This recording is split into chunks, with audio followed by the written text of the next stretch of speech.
Question number पहला है, every main mechanical ventilator shall be installed on the surface at a distance of not less than from the opening of the shaft incline at any point। Question है, प्रत्येक main mechanical ventilator surface पर इस प्रकार बैठाए जाएंगे कि shaft या incline के मुख से किसी भी बिंदु पर उसकी दूरी कितने मीटर से कम ना हो। तो जो इसका राइट आंसर हो जाएगा ऑप्शन नंबर ए, 10 मीटर से कम नहीं होना चाहिए। ठीक है,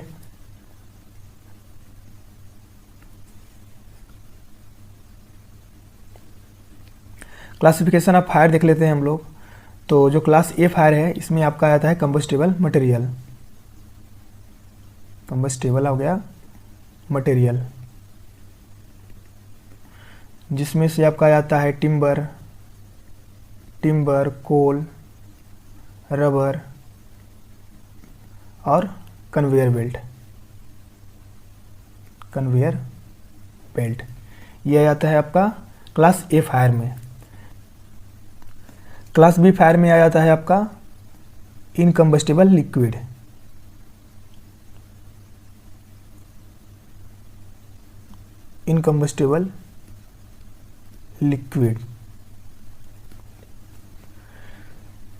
जिसमें आपका आ जाएगा डीजल, पेट्रोल और ग्रीस। तो हो जाएगा डीजल, पेट्रोल और होगा ग्रीस। क्लास सी फायर में आपका हो जाता है गैसियस फ्यूल्स में जो आग लगेगी, तो हो गया आपका गैसियस फ्यूल्स, जिसमें आपका हो जाएगा एलपीजी एंड ब्यूटेन, एलपीजी हो गया ब्यूटेन, ये आ जाएगा आपका क्लास सी फायर में। क्लास डी में हो जाएगा मेटल फायर और क्लास ई में इलेक्ट्रिक फायर।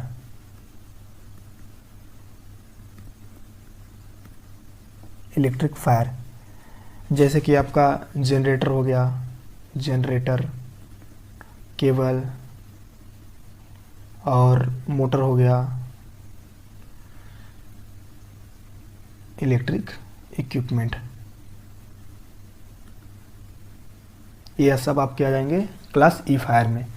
तो इस चीज़ को आप लोग को ध्यान में रखना है। क्लास ए फायर में क्या हो जाएगा, कंबस्टेबल मटेरियल हो जाएगा, टिम्बर, कोल, रबर और वेल्ट कन्वेयर, ये सब आ जाएंगे क्लास ए फायर में। अगर इसमें आग लगेगी तो इसको हम लोग बोलेंगे class A fire. Class B में हो जाता है इनकम्बस्टेबल लिक्विड, जैसे कि डीजल हो गया, पेट्रोल हो गया, ग्रीस हो गया। और क्लास सी में हो जाएगा गैसियस फ्यूल, जैसे कि एलपीजी हो गया, ब्यूटेन हो गया। क्लास डी में मेटल फायर और क्लास ई में electric fire, generator, cable, motor और इलेक्ट्रिक इक्विपमेंट में यदि आग लगती है तो उसको हम लोग बोलेंगे क्लास ई फायर।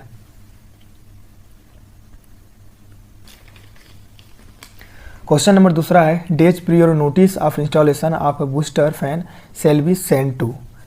यानी कि क्वेश्चन है, बूस्टर फैन की इंस्टॉलेशन की सूचना किसको भेजी जाएगी। तो जो इसका राइट आंसर हो जाएगा option number C, regional inspector को भेजी जाती है 7 दिन में। ठीक है, तो लगाने के 7 दिन पहले ही भेजा जाता है रीजनल इंस्पेक्टर को। ठीक है, ये डाटा आप लोग को याद रखना है, 7 दिन का।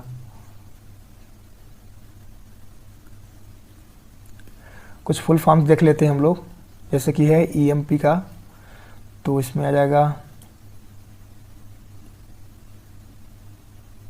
Environment management plan. ईएमपी का हो गया इन्वायरमेंट मैनेजमेंट प्लान। ईआईए का हो गया आपका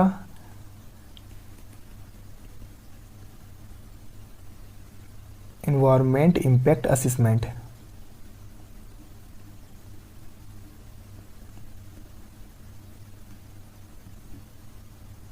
इन्वायरमेंट इम्पैक्ट असेसमेंट हो गया ईआईए का। जीपीएस का हो जाएगा ग्लोबल पोजीशनिंग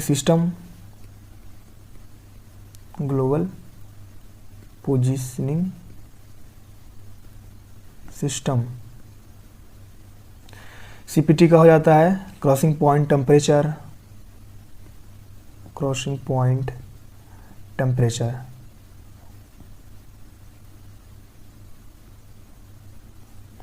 आईएसओ का हो जाएगा internal safety organisation.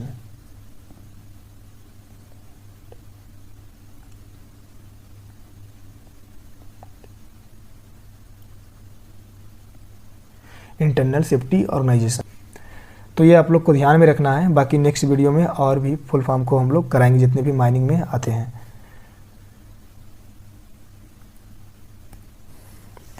Question number तीसरा है, a competent person appointed for maintenance of mechanical ventilator and booster fan shall examine once इन।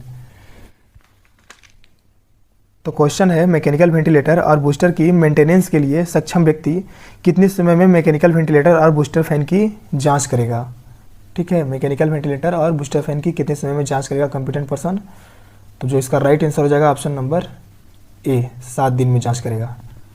ठीक है, 7 दिन में क्या जांच करेगा, एमएमबी का और बूस्टर फैन। बूस्टर फैन 14 दिन में क्या जांच करते हैं, तो इसमें आपका हो जाएगा सेकेंड और थर्ड डिग्री में एयर क्वांटिटी की जांच की जाती है। ठीक है, इसको आप लोग को ध्यान में रखना है। 30 दिन में क्या जांच करते हैं, तो 30 दिन में यदि फर्स्ट डिग्री की माइंस है या फिर नॉन गैसी है तो यहाँ भी एयर क्वांटिटी की जांच करते हैं। ठीक है, इस चीज़ को आप लोग को ध्यान में रखना है। कोलियरी इनकमिंग वोल्टेज कितना होता है, तो ये होगा आपका 11 kV, यानी कि 11,000 वोल्टेज। ठीक है, और जो हम लोग यूज़ करते हैं वो होगा 6.6 kV, 6600 वोल्ट। और लाइटिंग में अंडरग्राउंड के लिए 125 वोल्ट ये मैक्सिमम है आपका। और जो ओपन कास्ट है, ओपन कास्ट में लाइटिंग 250 वोल्ट ये भी आपका मैक्सिमम है, इससे अधिक नहीं होना चाहिए। हैंड हेल्ड पोर्टेबल ऑपरेटर्स का हो जाएगा आपका 125 वोल्ट। तो जो उसके सर्किट का वोल्टेज रहेगा 125 वोल्ट से अधिक नहीं होना चाहिए। पोर्टेबल हैंड लैंप का हो जाएगा आपका 30 वोल्ट। रिमोट कंट्रोल सर्किट हो जाएगा 30 वोल्ट। तो ये सब वोल्टेज लिमिट है। ठीक है, वोल्टेज लिमिट है, इससे अधिक नहीं होना चाहिए। 11,000 वोल्ट से अधिक नहीं आता है। और जितना हम लोग यूज़ करते हैं 6.6 kV का यूज़ करते हैं। अंडरग्राउंड के लिए जो लाइटिंग हम लोग लगाते हैं वो 125 वोल्ट से अधिक नहीं होना चाहिए। ओपन कास्ट में 250 वोल्ट से अधिक नहीं होना चाहिए। और हैंड हेल्ड पोर्टेबल ऑपरेटर्स का 125 वोल्ट से अधिक नहीं होगा। और आपका हो जाएगा पोर्टेबल हैंड लैंप है वो 30 वोल्ट से अधिक नहीं रहना चाहिए। रिमोट कंट्रोल सर्किट हो गया 30 वोल्ट। अभी क्या बच रहा है, सिग्नलिंग। सिग्नलिंग जो होगा ये भी 30 वोल्ट से अधिक नहीं होगा। ठीक ना, तो ये आप लोग को इतना ध्यान में रखना है। क्वेश्चन नंबर चौथा है, सेकेंड डिग्री और third degree gassy mine in which mechanical ventilator is use the quantity of air measured. यानी क्वेश्चन बोल रहा है कि सेकेंड और थर्ड डिग्री गैसी माइंस में जिसमें मैकेनिकल वेंटिलेटर का उपयोग किया जाता है हवा की क्वांटिटी नापी जाएगी। तो कितने दिन में होगा, ये होगा 14 दिन में एक बार हवा की क्वांटिटी को मेजर किया जाएगा सेकेंड डिग्री और थर्ड डिग्री के केस में। ठीक है, इस चीज़ को आप लोग को ध्यान में रखना है। बार बार इसको बता रहे हैं, सेकेंड डिग्री और थर्ड डिग्री में जो एयर क्वांटिटी का मेजरमेंट किया जाएगा। 30 दिन का डाटा है। फर्स्ट डिग्री माइंस में एयर क्वांटिटी का मेजरमेंट किया जाता है। एयर क्वांटिटी का मेजरमेंट किया जाता है। ठीक ना, या तो फर्स्ट डिग्री है या फिर नॉन फायरी है, तो वहाँ पे 30 दिन में एक बार जांच करना, इसका मेजरमेंट करना काफ़ी होगा। और सेकेंड और थर्ड डिग्री यदि गैसी माइंस है तो वहाँ पे 14 दिन में एक बार एयर क्वांटिटी का मेजरमेंट किया जाता है। ठीक है, 7 दिन का डाटा बता दिए हैं। क्या करेंगे, मेन मैकेनिकल वेंटिलेटर और बूस्टर फैन की जांच करेंगे। ठीक है, 10 दिन का डाटा नहीं है कुछ भी अभी। तो HEMM क्या होता है, ओपन कास्ट में जो भी मशीनें यूज हो रही हैं फॉर डिगिंग हो गया, ड्रेजिंग हो गया। ठीक है, ड्रेजिंग, हाइड्रोलिकिंग हो गया, और dosing, loading, transport of material, material में प्रयोग में लाई जा रही हैं उसको हम लोग HMM में गिनेंगे। ठीक है, HMM में क्या नहीं गिनते हैं, तो अप टू 50 mm डाया वाले होल करने वाली जो मशीन होगी, ड्रिल मशीन होगी, उसको नहीं गिना जाएगा इसमें। और हैंड हेल्ड जो मशीन है, ड्रिल मशीन है, इसको भी शामिल नहीं किया गया है। ठीक ना, तो इस चीज़ को आप लोग को याद रखना है। दो चीज़ कि अप टू 50 mm के डाया करने वाली जो भी ड्रिल मशीन है उसको इसमें शामिल नहीं है, और हैंड हेल्ड ड्रिल मशीन भी इसमें शामिल नहीं है।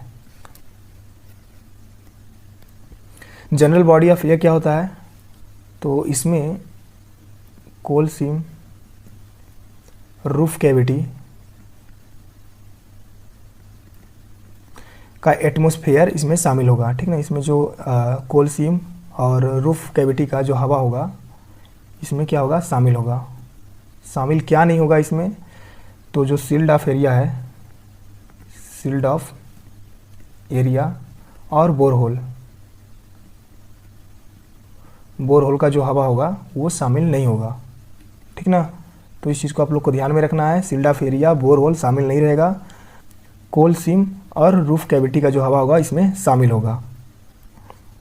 फाइनेंशियल ईयर क्या होता है, तो 12 मंथ का ये समय होता है। ठीक, जो कि फर्स्ट डे ऑफ अप्रैल से अगले वर्ष लास्ट डे ऑफ मार्च तक के समय को क्या कहते हैं हम लोग, फाइनेंशियल ईयर कहते हैं। गैस में आपका क्या क्या आ जाएगा, फ्यूम्स और वेपर। बूस्टर फैन क्या होता है, ये इनटेक और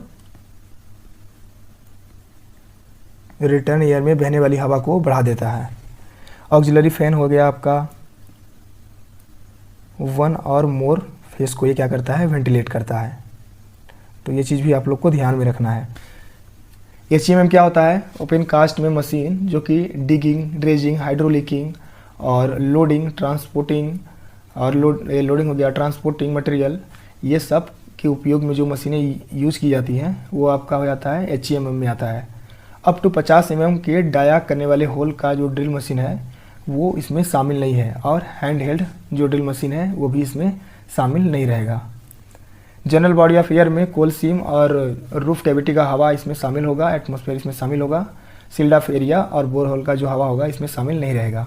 फाइनेंशियल ईयर हो जाता है आपका 12 मंथ का जो समय होता है, फर्स्ट डे ऑफ अप्रैल से अगले वर्ष लास्ट डे ऑफ मार्च तक। गैस हो गया, फ्यूम्स और वेपर भी इसमें इंक्लूड होता है। बूस्टर फैन जो कि इनटेक और रिटर्न में बहने वाली हवा को बढ़ा देता है। ऑक्सिलरी फैन हो गया आपका, वन और मोर फेस को क्या करता है, ये वेंटिलेट करता है। तो ये सब चीज़ आप लोग को ध्यान में रखना है। क्वेश्चन नंबर 5 है, इन अ नॉन फायरी सीम और gassy seam of the first degree quantity of air measurement should be taken. तो जो नॉन फायरी सीम है और फर्स्ट डिग्री गैसी सीम है, तो इसका हम लोग क्वांटिटी ऑफ एयर का मेजरमेंट हम लोग कितने समय में करते हैं, तो जो इसका राइट आंसर हो जाएगा ऑप्शन नंबर डी, 30 दिन में किया जाता है। फर्स्ट डिग्री का माइनस रहेगा और नॉन फायरी सीम रहेगा, तो 30 दिन में एक बार पर्याप्त होगा एयर की क्वांटिटी को मेजरमेंट करने के लिए। 7 दिन का डाटा हम बता ही चुके हैं। क्या करते हैं, मेन मैकेनिकल वेंटिलेटर और बूस्टर फैन का जांच करते हैं। 14 दिन का डाटा हो गया आपका। सेकेंड डिग्री यदि रहता है, सेकेंड डिग्री और थर्ड डिग्री का कोई माइनस है, तो जो वहाँ पे एयर क्वांटिटी का मेजरमेंट करेंगे वो हम लोग करेंगे 14 दिन में। तो इस चीज़ को भी आप लोग को ध्यान में रखना है। 10 दिन का कोई डाटा नहीं है। बैरोमीटर से हम लोग क्या जांच करते हैं, एटमॉस्फेरिक प्रेशर, एटमॉस्फेरिक प्रेशर का मेजरमेंट करते हैं। 14 बैरोमीटर ये होता है आपका एक्यूरेट एटमॉस्फेयर कैलकुलेशन के लिए। एक्यूरेट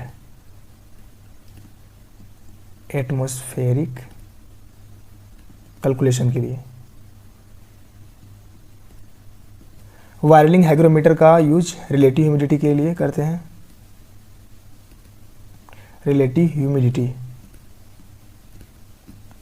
काटा थर्मोमीटर हो जाता है आपका, इससे हम लोग क्या क्या जांच करते हैं, टेम्परेचर, एक तो टेम्परेचर हो गया, दूसरा होता है air velocity, air velocity,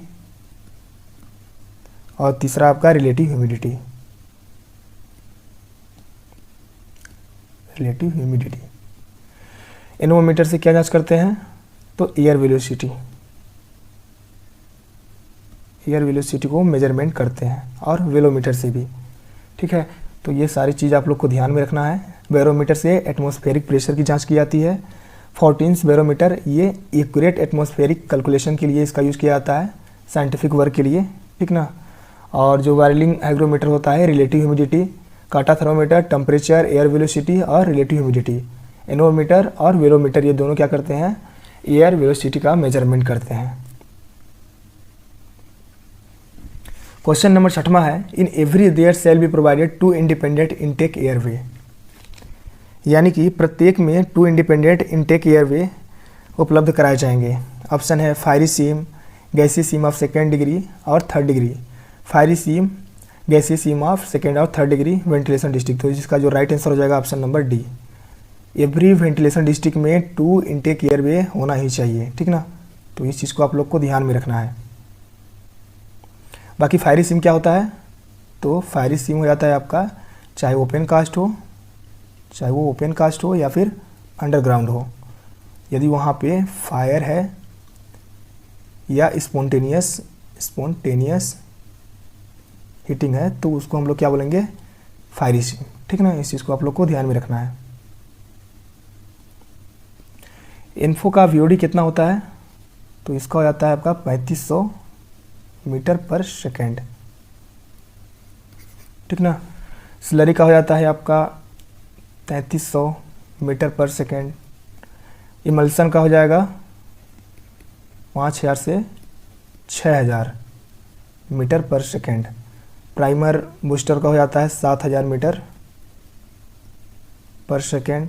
detonating fuse का हो जाता है 6500 मीटर पर सेकेंड। और ओसीजी का हो जाता है 6000 मीटर पर सेकेंड। इन्फो का हो गया 3500 मीटर पर सेकेंड। स्लरी का हो गया 3300 मीटर पर सेकेंड। इमल्सन एक्सप्लोसिव हो गया 5000 से 6000 मीटर पर सेकेंड। प्राइमर बूस्टर का हो गया 7000 मीटर पर सेकेंड। और डिटोनेटिंग फ्यूज का हो गया 6500 मीटर पर सेकेंड। ओसीजी हो गया आपका 6000 मीटर पर सेकेंड। तो इतना डाटा आप लोग को याद रखना है। और इसके बावजूद भी क्या बचता है, नोनेल है।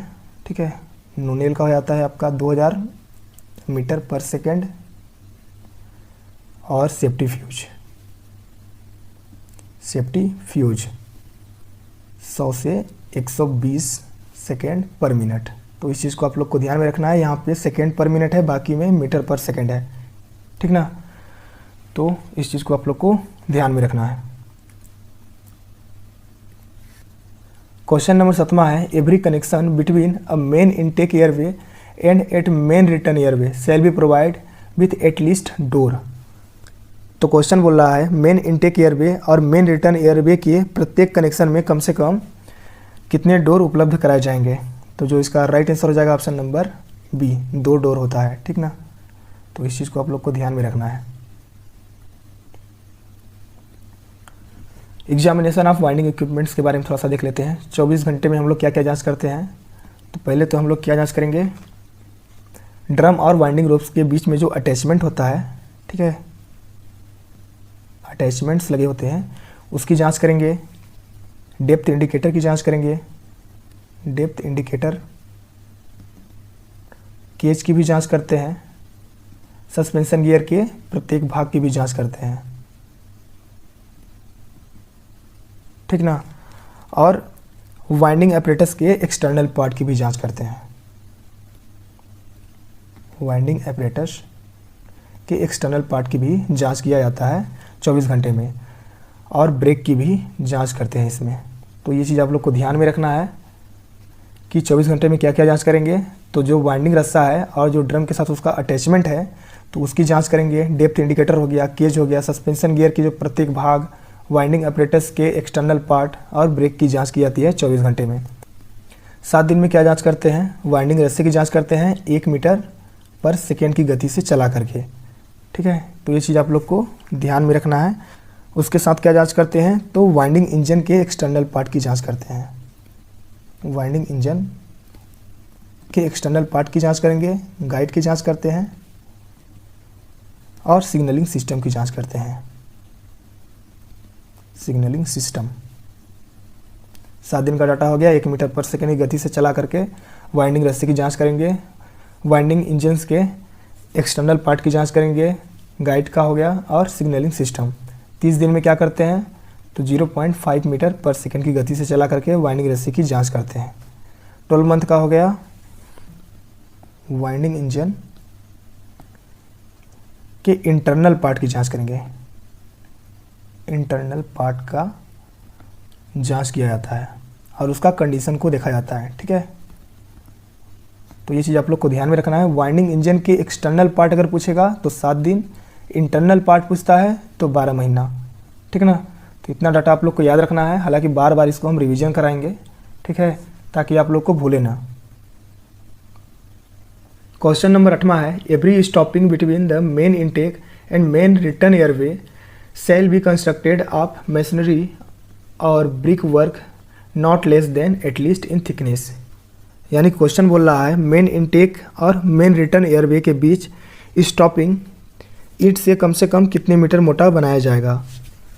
तो जो हम लोग ईंट से स्टॉपिंग बनाएंगे मेन इनटेक और मेन रिटर्न के बीच में, तो जो उसका थिकनेस पूछ रहा है कितना होना चाहिए, तो जो इसका राइट आंसर हो जाएगा ऑप्शन नंबर बी। यदि हम लोग ब्रिक से बनाते हैं, ठीक है, तब भी 25 सेंटीमीटर से कम नहीं होना चाहिए और विदाउट रीइंफोर्समेंट करते हैं तो भी 25 सेंटीमीटर से कम नहीं होना चाहिए। तो ब्रिक का बनाएंगे और विदाउट रीइंफोर्स करेंगे तो 25 सेंटीमीटर से कम नहीं होगा। 15 सेंटीमीटर कब होगा, जब रीइंफोर्समेंट से बनाएंगे तब। ठीक है, जब रीइंफोर्समेंट से बनाएंगे तो 15 सेंटीमीटर से कम नहीं होना चाहिए और विदाउट रीइंफोर्समेंट से बनाएंगे और ब्रिक से बनाएंगे तो 25 सेंटीमीटर से कम नहीं होना चाहिए। डिसकंटिन्यूड वर्किंग क्या होता है, तो ऐसी वर्किंग जिसको किसी कारण से रोक दिया गया है, जो कि क्या है, इनएसेसिबल है। ठीक है, इनएसेसिबल है, यानी कि हम वहाँ नहीं जा सकते हैं और वहाँ पे काम करने की संभावना है, उसको हम लोग बोलते हैं डिसकंटिन्यूड वर्किंग। डिसयूज्ड वर्किंग क्या होता है, तो ऐसी वर्किंग जिसका काम टेम्परेरी रोक दिया गया है, ठीक है, लेकिन वो क्या है, एसेसिबल है, वो क्या है, एसेसिबल है। तो इसको आप लोग को ध्यान में रखना है। अबेंडेंड वर्किंग क्या है, तो ऐसी वर्किंग जिसका भविष्य में काम में न लाने के आशय से उसको अबेंड कर दिया गया है, यानी कि no intention of working in future. ठीक है, मटेरियल क्या होता है, तो इसमें आपका आ जाएगा कोल होगा, कोल, स्टोन, डेब्रिश और अदर मटेरियल और अदर एनी मटेरियल।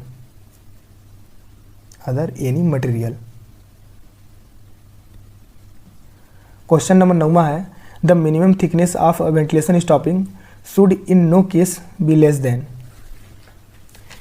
यानी कि क्वेश्चन बोल रहा है कि किसी भी स्थिति में वेंटिलेशन स्टॉपिंग की न्यूनतम मोटाई कितने से कम नहीं होनी चाहिए। यदि कोई केस नहीं इसमें जुड़ रहा है कि ब्रिक से बनेगा, कि रीइंफोर्स से बनेगा या विदाउट रीइंफोर्समेंट से बनेगा, तो उस केस में अगर ऐसे क्वेश्चन आता है तो जो इसका राइट आंसर हो जाएगा ऑप्शन नंबर सी, 38 सेंटीमीटर।